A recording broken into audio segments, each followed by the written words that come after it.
안녕하세요. 저는 딸아이와 함께 지내고 있는 60대 여성입니다.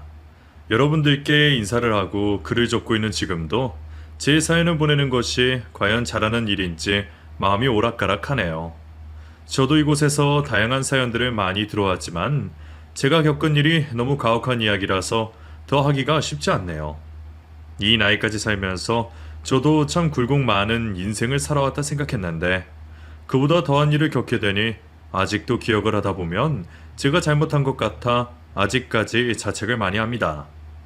하지만 이곳의 이야기를 듣다 보면 아직도 자신의 욕망에 눈이 멀어 자신이 얼마나 죄를 짓고 있는지 모르는 사람들이 많은 것 같아 더는 그런 일이 없기를 바라며 이 글을 적어보려고 해요. 제가 들려드릴 이야기는 행복하거나 감동적인 스토리와는 거리가 멉니다. 그래서 사연을 적어내는 저도 마음 먹기가 쉽지 않았어요. 하지만 제가 겪은 이야기를 듣는다면 힘든 상황에 있는 분들도 희망을 잃지 않고 그릇된 욕심을 가진 분들은 그 생각을 접지 않을까 싶어 용기를 내봅니다. 저도 후회되는 일들이었고 저를 바보 같다 욕하셔도 할 수 없지만 그래도 주변 누군가의 일이라 생각하며 제 이야기를 잘 들어주시기 바라겠습니다. 저와 남편은 연애 결혼을 한 사이였어요. 젊은 시절 어려운 시기에 만나서 함께 노력해온 저희 부부는 그리 넉넉하지 않은 집안에서 태어나 오직 노력만으로 자수성가한 사람들이었습니다. 처음에는 형편이 어려워 저희도 첫 신혼집은 좁은 단칸방에서 시작했었죠. 혼수라고 할 것도 없었고 살림이 펴질 않아 둘이 간장 한 중지 떠놓고 밥을 먹은 적도 많았습니다. 열심히 사는데도 궁핍한 살림에 지친다던 남편은 아내와 자식에게는 자신과 같은 삶을 살게 하지 않겠다며 노력하던 사람이었습니다. 꿈이 있던 남편은 쉬지 않고 열심히 달려 자기 사업을 일구었고 끝까지 노력해서 작은 중소기업을 차리게 되었네요. 그땐 정말 기반도 하나도 없고 여윳돈도 없어서 힘들었을 텐데도 앞이 보이지 않는 그 힘든 길을 묵묵히 가족을 위해 걸어와준 남편이 너무나 고마웠습니다. 고생 끝에 성공한 남편 덕분에 제 인생에도 드디어 빛이 들었어요. 저희는 여유가 생긴 형편으로 어린 외동딸 하나를 기르며 남부럽지 않은 가정을 꾸리게 되었습니다. 제게 그때만큼 행복했던 시절이 또 있었을까 싶을 만큼 정말 걱정도 없고 더 바랄 것도 없던 시절이었어요. 저희는 고생도 해볼 만큼 하며 자수성가한 케이스였지만 하나뿐인 딸아이에게만큼은 늘 부족함 없이 해주고 싶었습니다. 딸바보였던 남편은 성공한 뒤로도 자기에게는 인색할 만큼 짠돌이처럼 굴었으면서 딸아이에게는 뭐든 아까운 줄 모르고 해주는 사람이었어요. 어릴 적부터 그림 그리는 걸 좋아하고 미술에 재능이 있어 보이던 딸을 천재처럼 여기며 적극 밀어주었던 것도 남편이었습니다. 여보, 우리 명선이가 그린 그림 좀 봐봐. 꼭 화가가 그린 것 같지 않아? 어린애가 그림을 이렇게 그릴 수 있나? 아무래도 우리 명선이 미술 공부시켜야겠어. 자식은 부모가 적극적으로 밀어줘야지. 그래야 빛을 보고 꿈을 이루지. 앞으로 내가 어떻게 되더라도 우리 명선이 하고 싶은 건 꼭 시켜줄 거야. 그렇게 말했던 남편의 바람대로 어린 딸아이는 미술학원에 다니며 본격적으로 미술을 배우게 되었습니다. 저희가 부모라서 마냥 좋게만 보였는지 모르겠지만 저희가 보기에 딸아이는 소질이 있어 보였고 부모라면 자식의 재능을 위해 열심히 도와줘야 한다 생각했어요. 그래서 비싼 돈이 드는 미술 재료도 아낌없이 지원하며 아이의 꿈을 응원했습니다. 아이도 미술 배우는 게 좋은지 게으름 한번 피는 일 없이 미술학원에 열심히 다니며 그림을 배우게 되었죠. 그렇게 딸아이는 화가의 꿈을 키우며 그림을 배우고 남편은 그런 딸아이와 가족을 위해 열심히 일을 하고 저는 가족들을 위해 살림을 일구며 가족 모두 각자의 자리에서 제 몫을 잘 해주었습니다. 경제적으로도 아쉬움 없었고 가정은 화목하며 집안에는 늘 웃음소리가 떠나지 않았죠. 누가 봐도 안정적인 삶을 그리고 있던 저희 가족이었습니다. 그러던 중 저희 식구들이 큰 시련에 빠지는 일이 생기고 말았습니다. 갑작스럽게 찾아온 IMF에 대기업들이 줄줄이 도산을 하며 남편이 운영하던 회사에도 문제가 생길 수밖에 없었습니다. 위에서부터 줄줄이 문을 닫는 연쇄부도 사태에 먹이사슬의 제일 아래에 있던 저희 남편의 작은 회사 역시 그 일을 피해갈 수 없었어요. 약속한 날짜에 돈을 받을 수 없었던 남편의 회사 역시 부도로 문을 닫게 되고 말았습니다. 잘 굴러가던 회사가 하루아침에 문을 닫게 되고 그로 인한 금전 피해는 무지막지했습니다. 있던 돈을 다 끌어다가 겨우 급한 불을 끄게 되었지만 아직 다 갚지 못한 빚이 잔뜩 남아 있었고 저희는 결국 개인으로는 갚기 어려운 빚더미에 올라앉게 되었습니다. 회사를 운영이라도 할 수 있다면 몇 년 안에 금방 갚을 수 있을 돈이었는데 회사는 문을 닫게 되고 저희보다 급한 상황에 직원들 월급을 주게 되니 어쩔 방법이 없었네요. 저희에게 남은 빚은 거의 대부분 가까운 지인들이나 저희를 믿고 맡겨주신 투자자들의 돈이었습니다. 능력이 된다면야 당장 갚고 싶었지만 아무리 노력해도 그러기는 불가능했어요. 그래도 다행히 그분들이 남편을 믿어주신 덕분에 저희는 천천히 돈을 갚아드릴 여유를 얻게 되었습니다. 그분들 역시 IMF 때문에 큰 타격을 입으셨고 당장 돈 10,000원이 아쉬운 상황이셨는데도 그동안 성실했던 남편의 행실을 보시고 빚을 꼭 갚겠다는 약속을 하는 저희를 믿고 묵묵히 기다려주셨던 것 같습니다. 남편에게 소송을 하지 않으시고 기다려주신 고마운 분들 덕분에 저희는 겨우 숨통을 트이게 되었고 수중에 있던 돈으로 작은 단칸방을 얻어 생활을 이어가게 되었습니다. 그렇게 지낼 곳을 겨우 구하게 된 저희 부부는 그날부터 매일 일용직 일자리를 다니며 생활을 영위하게 되었습니다.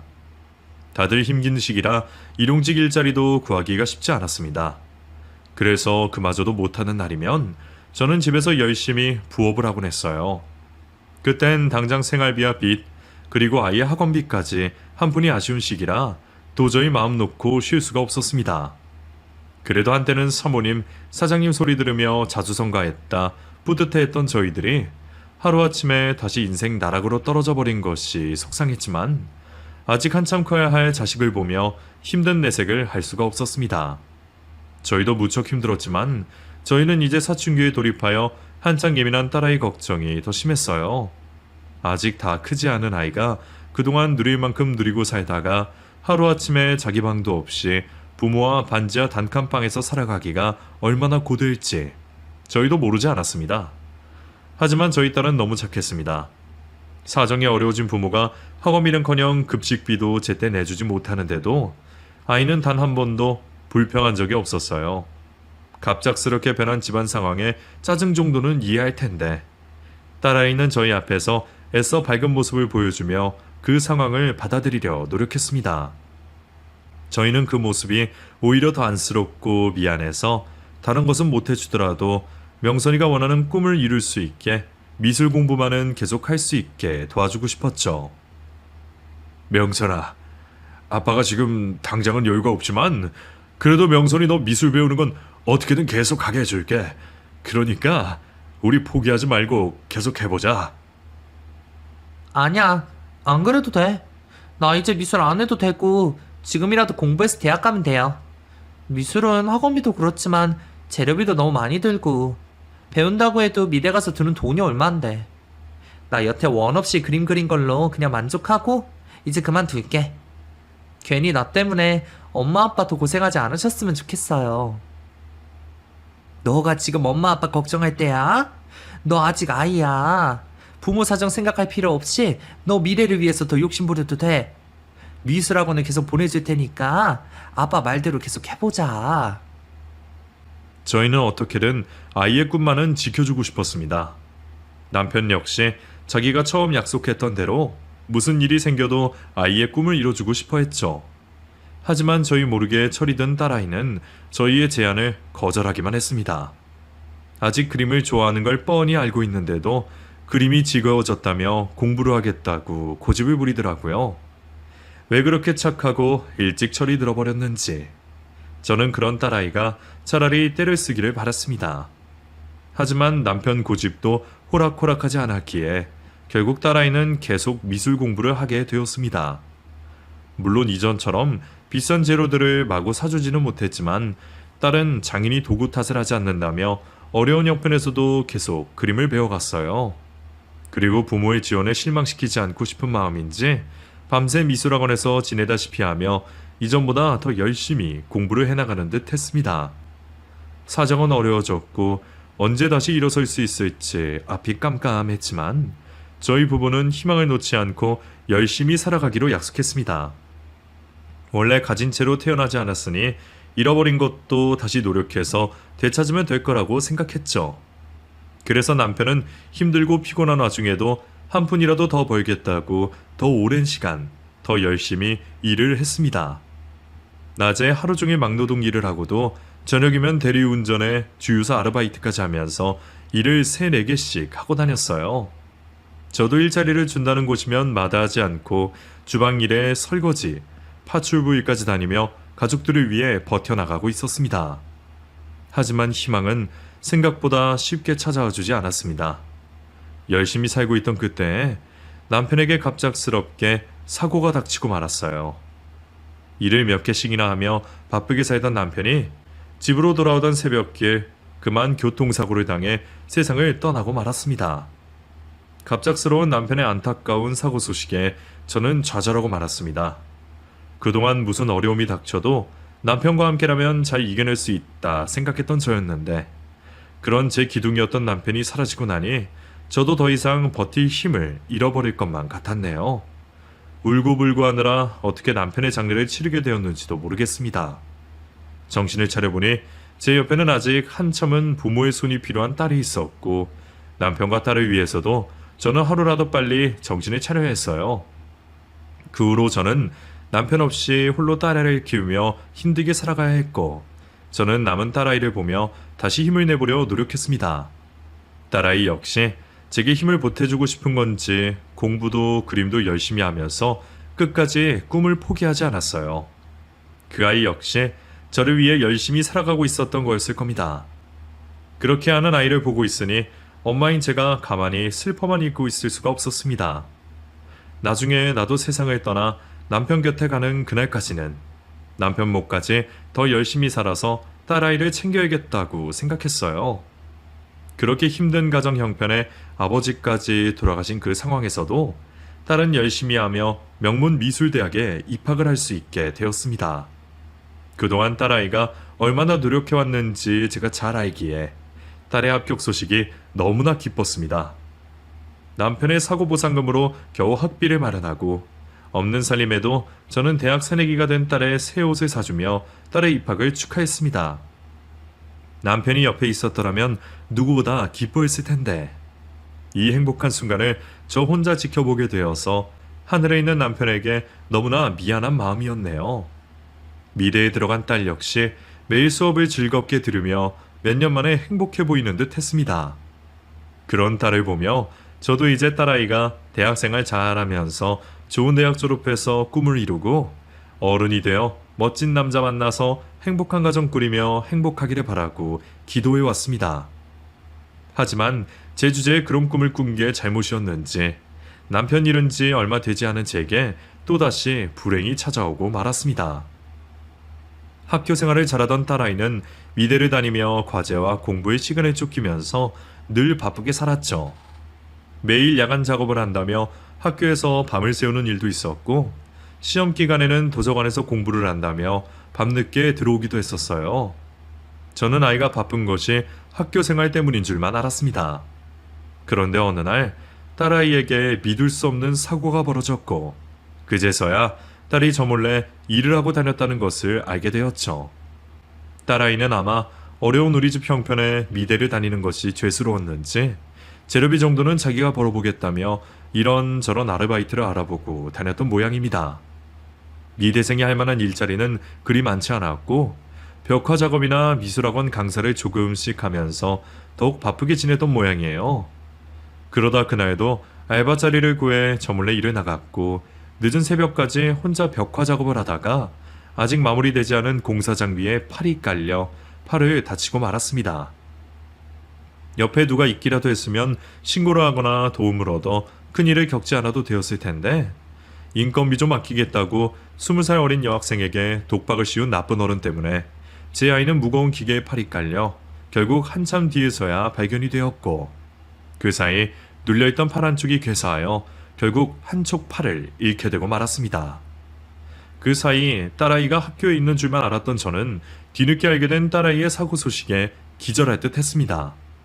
급히 딸아이를 수술시키고 아이를 기다리는 동안 정말 미칠 것만 같았죠. 내가 모자라서 내 딸이 이렇게 되었다는 생각에 저는 자책하고 또 자책할 수밖에 없었습니다. 너무 미안해서 수술을 마치고 돌아온 딸의 얼굴도 제대로 마주할 수 없었어요.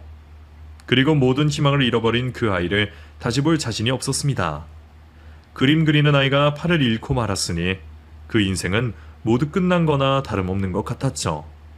결국 딸아이는 미술을 포기하기로 결심했고 엄마인 저는 앞으로 그 아이가 어떻게 살아갈 수 있을지 저도 해줄 말이 없었습니다.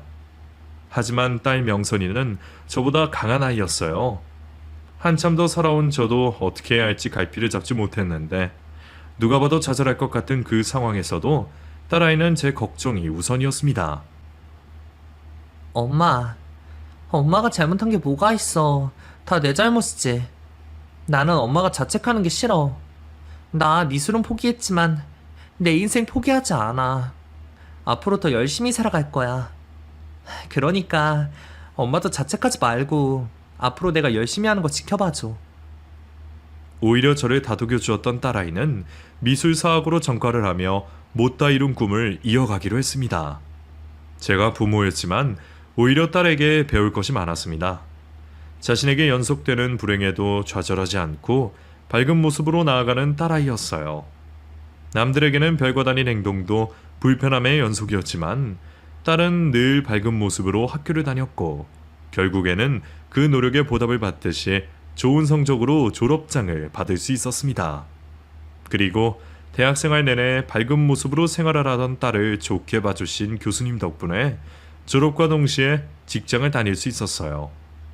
당시에도 지금과 같이 청년 실업의 문제로 인해 수많은 대학생들이 취업으로 고생을 하고 있을 때였지만 다른 친구들보다 먼저 자신의 갈 길과 취업을 결정낸 딸아이가 대견스러웠습니다. 그것도 불편한 몸으로 남들보다 몇 배나 힘든 상황이었을 텐데 말이죠. 조금씩 제 품을 벗어나 당당한 사회의 구성원이 되어가는 딸아이를 지켜보는 것이 너무 좋았습니다. 아침마다 바쁘다며 정신없이 출근을 하는 딸아이의 뒷모습을 볼 때면 저도 모르게 웃음을 짓고 있었죠. 마음 같아서야 백년 만년 딸아이를 제 품에 두고 싶었지만 또 한편으로는 좋은 남자 만났으면 싶었습니다. 저렇게도 훌륭하게 자라준 딸아이에게 좋은 남편만 있다면 정말 완벽해질 것 같았거든요. 그런 제 바람을 알기라도 하는지 딸아이는 입사를 하고 얼마 되지 않아 남자친구가 생겼다고 제게 말을 해주었습니다. 일 관련으로 미술관에 다니다 전시를 보고 있던 남자와 인연이 되어 만남을 가지게 되었다는 딸은 그 후에도 제가 퇴근을 하고 오면 남자친구와 있었던 일들을 저에게 이야기해 주었어요. 화장실도 가지 못하게 저를 잡아놓고는 입꼬리가 올라간 모습으로 한참을 떠드는 딸의 모습을 보면 행복했습니다. 딸아이에게 말을 듣다 보면 과거 세상을 떠난 남편과의 연애 시절이 떠올랐어요. 그 모습을 보면서 딸아이가 남자친구를 얼마나 사랑하는지, 또 남자친구 되는 사람이 우리 명선이에게 얼마나 잘해주는지 알 수 있었죠. 하지만 한 가지 걱정되는 것이 있었습니다. 바로 남자친구의 직업 때문이었어요. 처음 평범한 회사원이나 미술 관련된 사람이라고 생각했던 것과 달리 남자친구의 직업은 의사였기 때문이죠. 아직 자기들끼리 연애를 하고 있는 상황이라 너무 앞서 나가는 생각일 수도 있지만 혹시 결혼이라도 한다면 아직까지 빚에 허덕이는 우리 집 상황으로 너무 많은 것이 걱정이 되었습니다. 저에게는 딸아이가 어디에 내놓더라도 그 누구보다 빛나는 아이였지만 불편한 몸을 시댁 식구분들이 어떻게 생각할지 몰랐어요. 더군다나 의사 직업을 가진 아들을 둔 집안에서 형편이 어려운 우리 집을 보며 만족하지 못할 거라 생각이 들었습니다. 그 때문에 결혼 반대에 부딪힌 딸아이가 마음의 상처는 받지 않을지 걱정이 많이 되었어요. 딸의 인생에 발목을 잡는 사람이 되는 것 같았고 행복해하는 딸을 보면서 저 또한 행복했지만 한편으로는 다가오는 앞으로가 두렵기도 했습니다. 그렇게 1년이 채 안 되었을 무렵 딸이 저에게 결혼 이야기를 조심스럽게 꺼내기 시작했고 저는 그 이야기를 듣고 있을 수밖에 없었습니다. 제가 할 수 있는 거라곤 제발 우리 딸의 결혼이 아무런 잡음 없이 진행되기를 기도하는 것뿐이었죠. 딸이 결혼 이야기를 하고 나서 사이가 될 사람이 집으로 찾아오게 되었습니다. 귀한 손님이 찾아오게 되어 집을 치우고 몇 번을 치워보았지만 궁핍한 모습은 숨겨지지 않았어요. 결국 있는 모습 그대로 예비 사이를 맞이하게 되었습니다.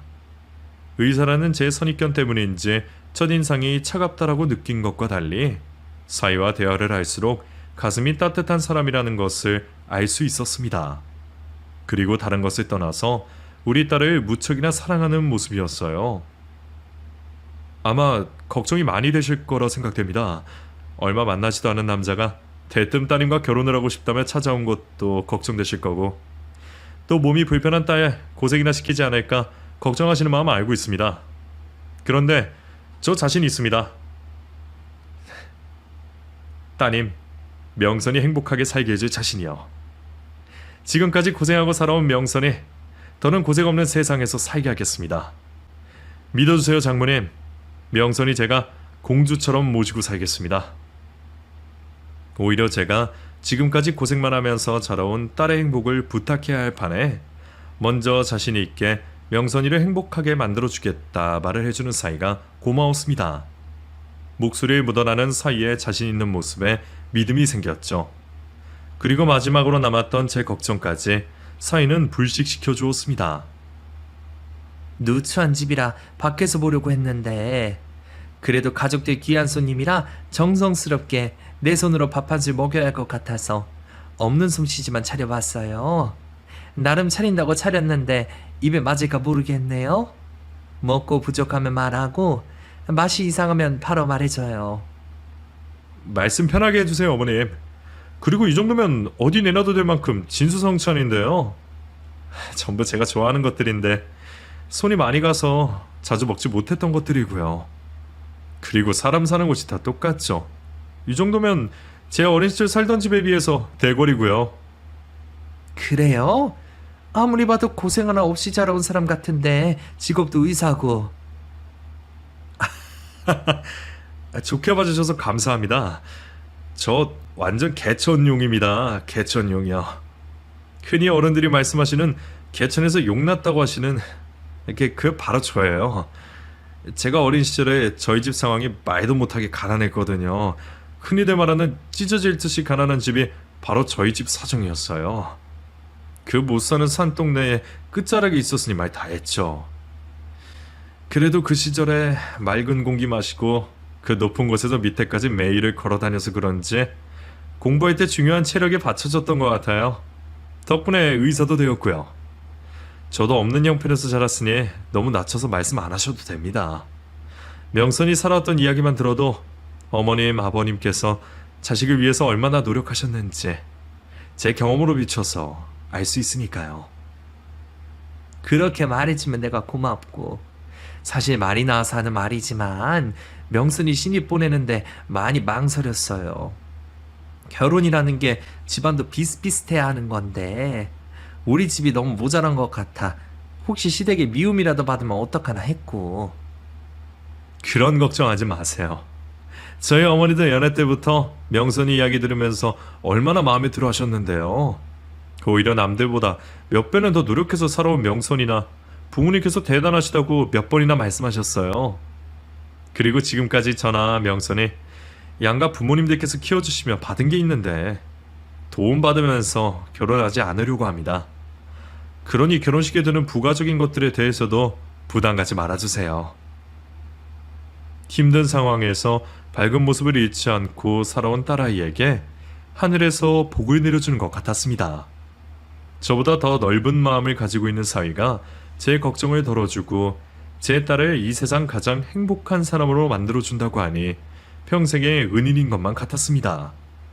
식사를 다 마치고 명선이의 과거를 이야기하며 즐거운 시간을 보내고 있을 때 사위가 조심스럽게 어려운 이야기를 하기 시작했어요.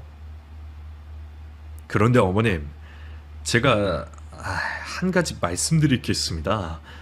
명선이에게는 만남을 시작하면서 말했던 터라 이미 알고 있어요. 그리고 완전히 정리가 된 상황이라 저만 말하지 않으면 넘어갈 수도 있겠지만 사실대로 말해야 할 것 같아서요.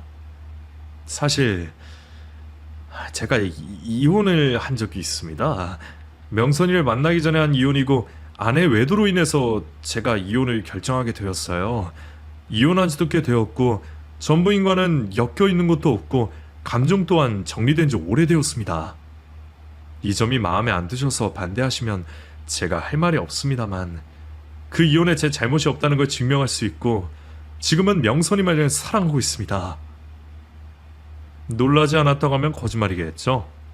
하지만 자신만 입을 다물고 있었다면 제가 모르고 넘어갈 수 있는 자신의 치부를 먼저 사실대로 이야기해주는 점이 이내 고맙게 느껴졌습니다.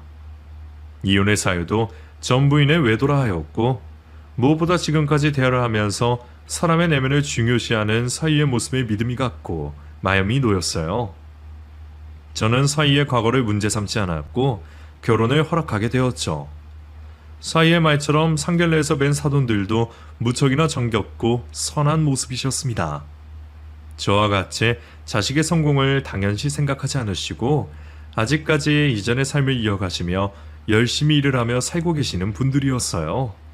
힘든 상황을 극복하고 잘 자라준 서로의 자식들을 칭찬하느라 상견례 시간이 짧게만 느껴졌죠. 아이들이 알아서 하는 결혼 준비로 다른 이야기를 할 것도 없었습니다. 그저 자신들이 살아온 삶을 이야기하며 자식들의 행복을 바라는 자리가 되었죠. 그렇게 딸 명선이는 제품을 떠나 더 넓은 세상으로 훨훨 날아갔습니다. 결혼식장에서 본 딸 명선이는 이 세상 누구보다 아름다웠고 행복한 미래만 있을 신부였어요. 저 또한 못난 부부를 만나 힘들게 살아왔을 딸이 더는 안 좋은 것을 보지 말고 좋은 것만 보고 듣고 살기를 바랬습니다. 그렇게 딸의 결혼식을 진행하며 가장 큰 행복을 느꼈던 저는 다시 일상으로 돌아왔습니다. 같이 있었을 때는 몰랐는데 홀로 있다 보니 명선이의 빈자리가 크게 느껴졌고 무척이나 보고 싶어졌어요. 딸 또한 홀로 있을 제가 걱정되었는지 자주 올라오라며 제게 기차표까지 끊어주려고 했죠. 하지만 여러 이유로 그럴 수 없었습니다. 우선 제 입장에서는 의사인 사이가 불편하게 느껴졌어요. 사이가 마음에 안 드는 것이 아니라 가진 것 없고 해준 것 없는 제가 장모라는 이유로 신혼집을 자주 왔다 갔다 하기가 눈치가 보였죠. 바라는 것도 없이 내 딸을 행복하게 해주는 것도 고마운데 장모라는 사람이 해주는 것도 없이 고된 의사 일을 하고 집으로 온 사이를 불편하게 만들고 싶지 않았습니다. 그리고 아직 저에게는 갚아야 할 빚들이 많았어요. 남편이 세상을 떠나면서 상속받을 것이 없던 저는 남편이 가지고 있던 빚 또한 갚지 않아도 되었습니다. 하지만 지금까지 빚이 남아있던 사람들은 IMF 시절 자신도 어려운 상황에서 저희를 닥달하지 않고 천천히 갚으라며 믿어주었던 사람들이었습니다. 그 사람들이 아니었다면 그 작은 방마저 구할 수 없었을 테고 딸아이의 공부마저 이어갈 수 없었을 거예요. 그렇게 고마운 사람들에게 오랜 시간이 걸려도 빚을 꼭 갚고 싶었습니다. 그것이 사람이라면 해야 할 도리라고 느껴졌고 남편 또한 그렇게 하기를 바란다고 생각했어요. 그리고 당신들께서 기다려주어서 내 딸이 행복한 삶을 살게 되었다고 고마움도 표하고 싶었어요. 그러한 이유로 저는 이전과 같이 일을 쉴 수가 없었습니다. 모두가 쉬는 명절을 제외하고는 모든 시간을 일하며 살아가게 되었죠. 빚을 모두 상환하는데 얼마 남지 않았다고 생각하니 더 박차를 가할 수밖에 없었어요. 그러한 이유로 딸을 볼 수가 없게 되었죠. 명절을 맞아 멀리서 찾아오겠다는 사위와 딸의 말에 거절을 하기도 여러 번이었습니다. 병원 일로 제대로 된 휴일도 없는 상황에 먼 거리까지 장시간 운전을 하고 올 사위가 걱정되었으니까요. 그때 저는 잘 살고 있는 사위와 딸에게 티끌 한 점이라도 민폐가 되고 싶지 않았습니다. 사무칠 정도로 딸 명선이가 보고 싶었지만 그때는 항상 사진과 전화통화로 그리움을 달래고는 했어요.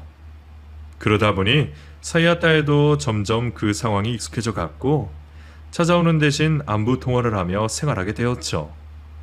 그때는 그러한 행동들이 서운하지 않았어요.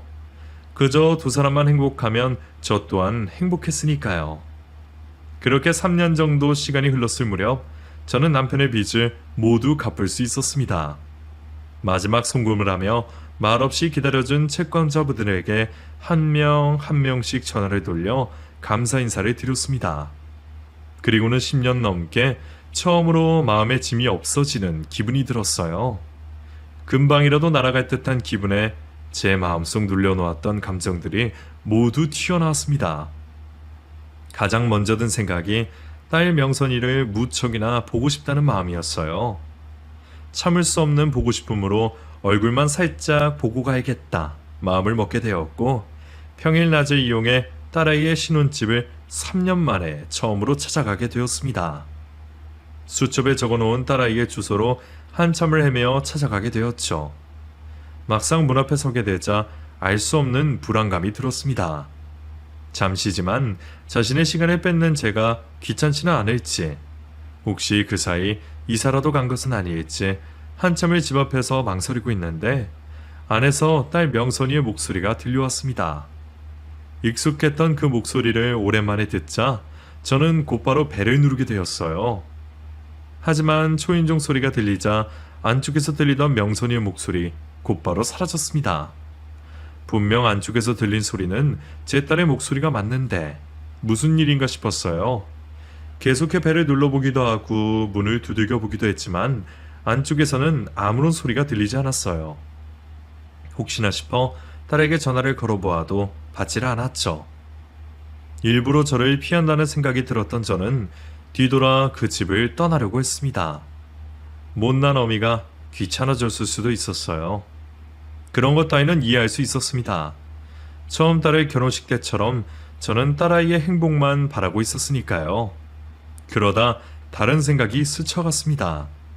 혹시 잘못된 것은 아닐지, 안에 강도라도 들거나 초인종 소리에 나오다 다쳐 말을 못하고 문을 못 열어줄 수도 있었어요.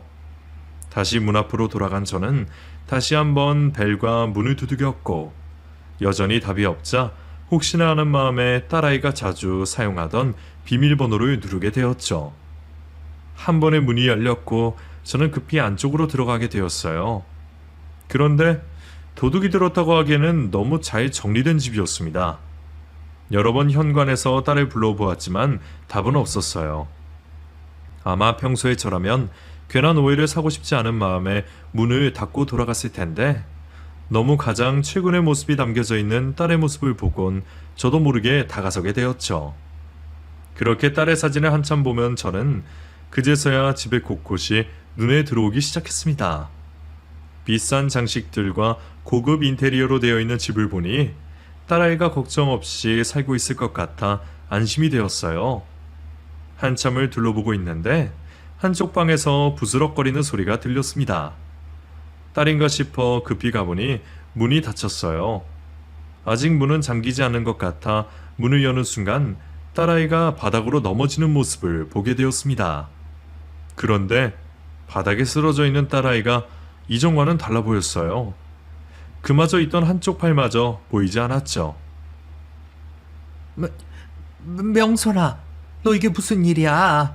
너 도대체 모습이 왜 이래? 언제 이렇게 된 거야? 딸아이를 일으켜 세우며 어찌된 영문인지 물어보았지만 저를 외면한 채 울고만 있을 뿐 어떤 이야기도 들을 수 없었죠. 딸이 한쪽 팔마저 이런 모습을 보자 미칠 것만 같았던 저는 이성을 잃고 경찰서와 병원에 전화를 하려고 했어요. 병원에 가자. 아니, 누가 이런 거야? 그래, 경찰서 먼저 가야 해. 엄마, 이러지 마요. 내가 미안해요, 엄마, 이러지 마요. 딸은 그런 저를 말렸고 제품에 안겨 한참을 울게 되었어요. 그런 딸을 보며 정신을 놓고 있을 때 딸아이가 저에게 울며 충격적인 이야기를 들려주었습니다. 미안해, 엄마. 행복하게 산다고 해놓고 이런 모습이라 엄마한테 도움 구할 생각도 안 했어. 나 결혼 잘못한 것 같아. 나 행복하게 해주겠다고 한 그 사람한테 완전히 속은 것 같다고. 그 사람 정상적인 의사 아니었어.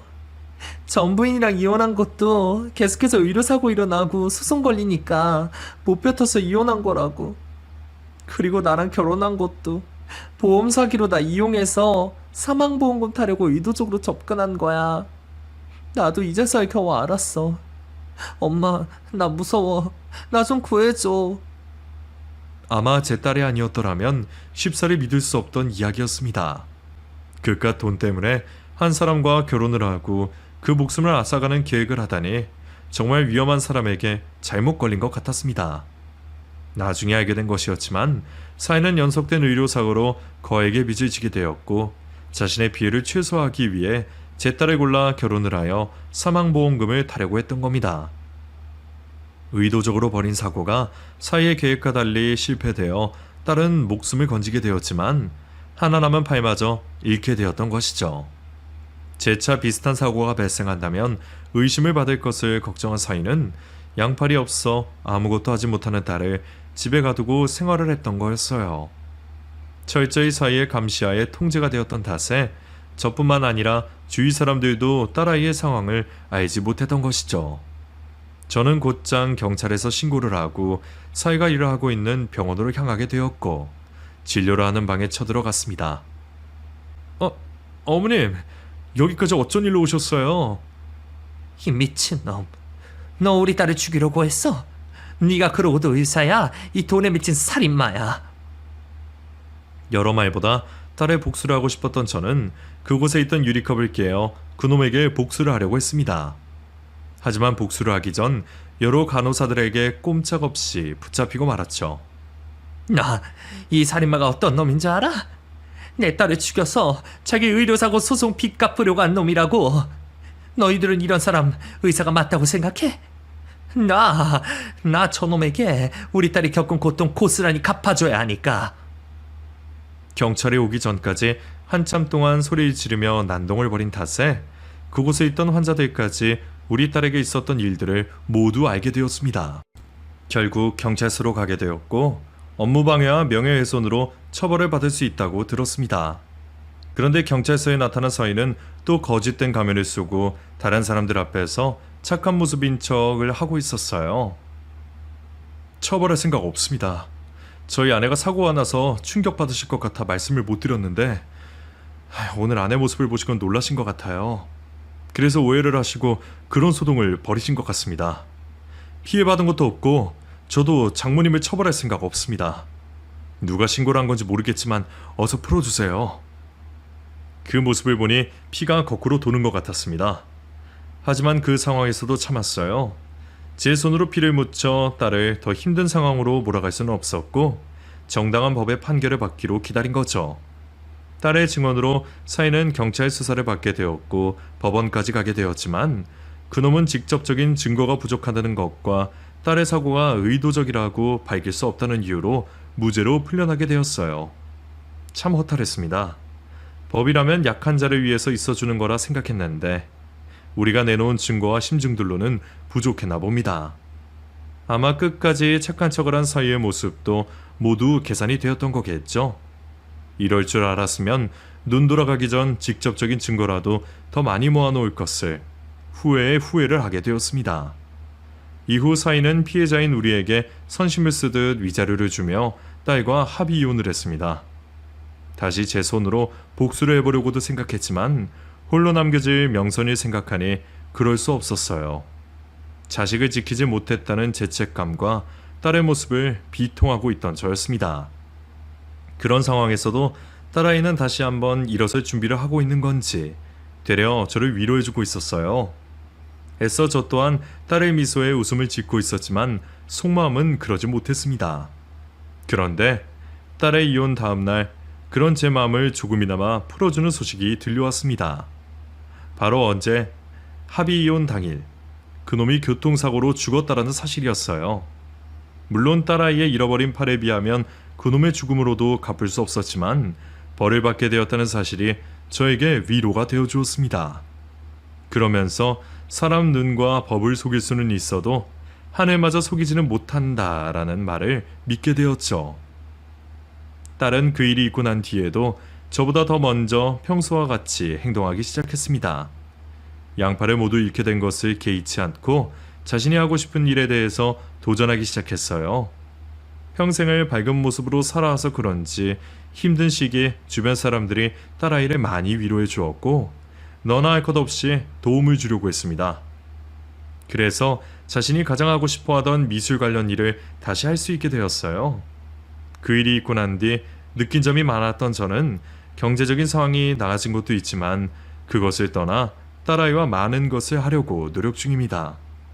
앞으로 제 삶이 얼마나 남았는지 모르겠지만 제가 죽는 그날까지 딸아이의 두 팔이 되어 행복하게 지내고 싶네요. 제 이야기를 마지막까지 읽어주셔서 감사드리고 행복하시길 바라겠습니다.